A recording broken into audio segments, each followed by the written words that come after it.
இப்போ பாருங்கள் என்ன காமிக்க போகிறேன்னா, பார்த்தீங்களா, எலுமிச்சம்பழம். இப்போ வந்து எலுமிச்சம்பழம் விலை அதிகமாக போச்சு. ஏன்னா காய்ப்பு குறைஞ்சி போச்சு எல்லாம். இப்போ எங்கள் வீட்டிலேயே காய்ப்பே இல்லை, முடிஞ்சிச்சு. இது வந்து வேறு இடத்துலேருந்து வாங்கிட்டு வந்தோம். மரத்துலேருந்து சில இடங்களில் மரங்களில் இருக்குது. ஆனால் சில மரங்களில் உள்ளதெல்லாம் எல்லாம் பெரும்பாலும் காய்ப்பு குறைஞ்சி போச்சு. வெளிலேருந்து வாங்கிட்டு வந்தாங்க.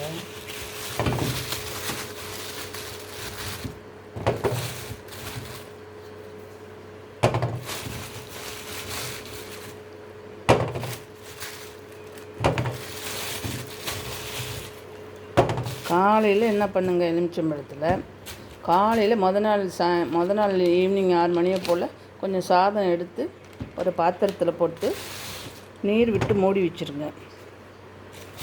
நல்லா ஒரு டம்ளர் கிடைக்கிற மாதிரி வச்சுக்கோங்க ஒருத்தருக்கு. அடுத்த நாள் காலையில் வெறும் வயிற்றுலையே அப்படியே அந்த நீராகாரத்தை எடுத்துட்டு சாதத்தை பிணைஞ்சிட்டு நீராகாரத்தை எடுத்துட்டு அதில் வந்து ஒரு எலுமிச்சம்பழம் புழிஞ்சு ஊற்றிங்க. ஒரு ஸ்பூன் அளவு 2 ஸ்பூன் அளவு மோர் போட்டுக்குங்க. இதை குடிச்சு பாருங்களேன் எப்படி இருக்கும்னு. சூப்பராக இருக்கும், ரொம்ப நல்லது. வயிற்று பரட்டல், இந்த நெஞ்செரிச்சல் இதெல்லாம் எதுவுமே இருக்காது, ரொம்ப அருமையாக இருக்கும்.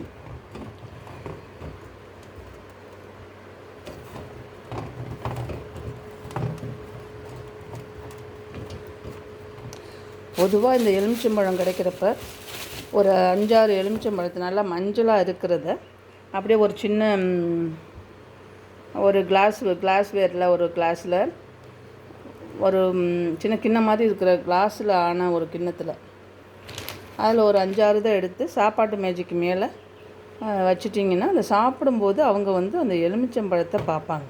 இந்த மஞ்சள் கலராக இருக்குது பார்த்திங்களா, அதில் வந்து நமக்கு மன ரீதியான பல இதெல்லாம் தகர்க்கக்கூடியது இந்த எலுமிச்சம்பழத்தை பார்க்குறது மூலம். அதே மாதிரி செடியில் இருந்தாலும் நல்லாவே பார்த்துக்கலாம்.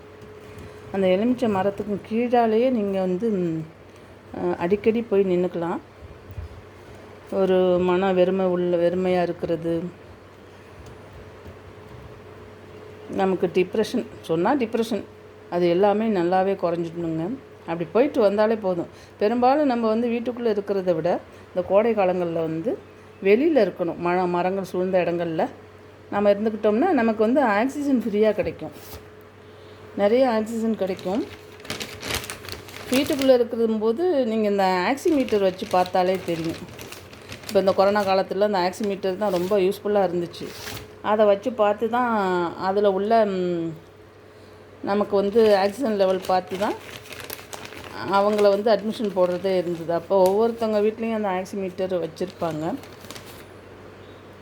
அதை பார்த்துக்கிட்டிங்கன்னா தெரியும் வீட்டுக்குள்ளே இருக்கும்போது உங்களுக்கு எவ்வளோ இருக்குது, அதே நேரம் வெளியில் மரங்களில் இருக்கும்போது எப்படி இருக்குன்னு. ஏன்னா ஃப்ரீ ஆக்சிஜன் கிடைக்குது இல்லையா, அதனால் வந்து ரொம்ப நல்லாயிருக்கும். ஆக்சிஜன் லெவல் அதிகமாகும் நமக்கு. ஏன்னா மரங்கள்லாம் வந்து பகலில் ஆக்சிஜன் தானே வெளியிடுது, இரவில் தான் மரங்கள்கிட்ட இருக்கக்கூடாதுன்னு ஏன் சொன்னாங்கன்னா, இரவில் வந்து மரங்கள்லாம் வந்து ஆக்சிஜன் வெளியிடாது, கார்பன் டை ஆக்சைடு தான் வெளியிடும். அதனால் பெரும்பாலும் வந்து நம்மளை சுற்றி மரங்களையும் நம்மளோடையே வச்சுக்கணும். அதுங்க மூலம் வேப்ப மரம், புளிய மரத்தை மட்டும் அவாய்ட் பண்ணிடணும். அப்புறம் வேப்ப மரம், இன்னொன்று இந்த ஆக்சிஜன் கொடுக்கக்கூடிய மரம்னு இப்போ ஒன்று இருக்குது, அது பேர் என்னன்னு தெரியல எனக்கு, அது மாமரம். இதெல்லாம் நம்ம கிட்டே வச்சுக்கலாம். வாத நாராயணன் மரம், அப்புறம் ஆடுதொடா, துளசி, அப்புறம் வந்து மறிக்கொழுந்து, மருது, இதெல்லாம் நம்ம கிட்டத்திலே வச்சுக்கலாம். இன்னொன்று நிறையா இருக்குது. அந்த மாதிரி ஐட்டங்களெல்லாம், மணக்கிற ஐட்டங்களெல்லாம், செண்பகம், இதெல்லாம் நம்ம கிட்டேயே வச்சுக்கிட்டோன்னு வச்சுங்களேன், நமக்கு ரொம்ப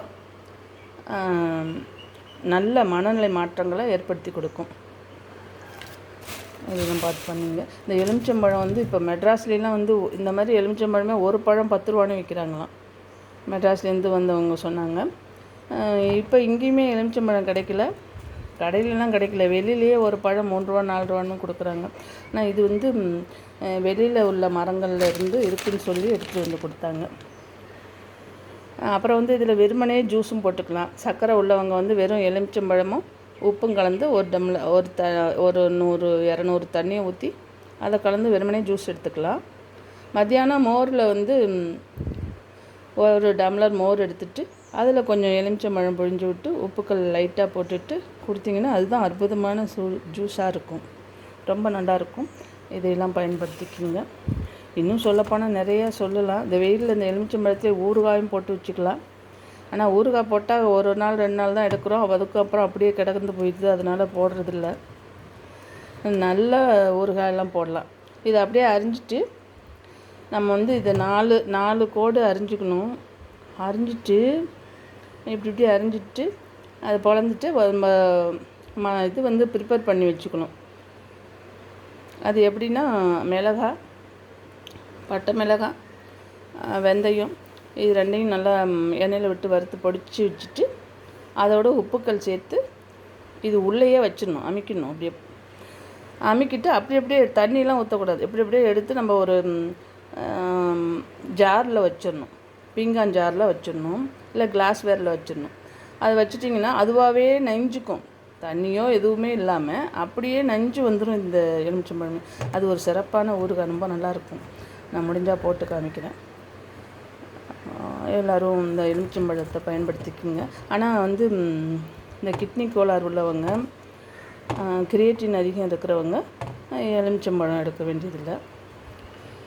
சிட்ரிக் ஆசிட் இருக்குது, அதனால் உப்பு அதிகரிக்கும். அதனால் எடுக்கக்கூடாது. மற்ற எல்லாருமே இதை பயன்படுத்திட்டிங்கன்னா உற்சாகம் தோணும். இன்னொன்று காலையில் எழுந்த உடனே ஒரு 2 ஸ்பூன் தேன் விட்டு ஒரு எலுமிச்சம்பழம் விட்டு ஒரு வெதுவெதுப்பான தண்ணியில் இந்த தேன், எலுமிச்சம்பழம் இதையெல்லாம் விட்டு குடிச்சிட்டோம்னா மூளையே ரொம்ப சுறுசுறுப்பாக இருக்கும். உடல் உள்ள உறுப்புகளெல்லாம் நல்லாவே சுத்தப்படுத்தி விடும். மனநிலையும் நல்லா மாற்றம் அடையும். அந்த ஒரு ட்ரிங்க்ஸும் எடுத்துக்கலாம். அது வெறும் வயிற்றில் தான் எடுத்துக்கணும். இத்தனை அற்புதங்கள் நிறைஞ்ச இந்த எலுமிச்சம்பழம் இறைவனுக்கு உகந்த பழம் இல்லையா? அந்த அம்பாளுக்கு கோத்து தான் போடுவாங்க. அதில் கூட வந்து இதில் வந்து குத்திலாம் போடக்கூடாதான். குத்தி போட்டால் இந்த எலுமிச்சம்பழம் செத்துடுமா. இதை அப்படியே தான் வைக்க சொல்கிறாங்க. நம்ம கோக்குறோம் இல்லையா? கோக்கும்போது அது எலுமிச்சம்பழம் செத்து போயிடுதுன்னு சொல்கிறாங்க. இனிமேல் கோயிலுக்கு கொண்டு போகிறவங்க பார்த்து கொண்டுட்டு போங்க. ஓ, தேங்க்யூ.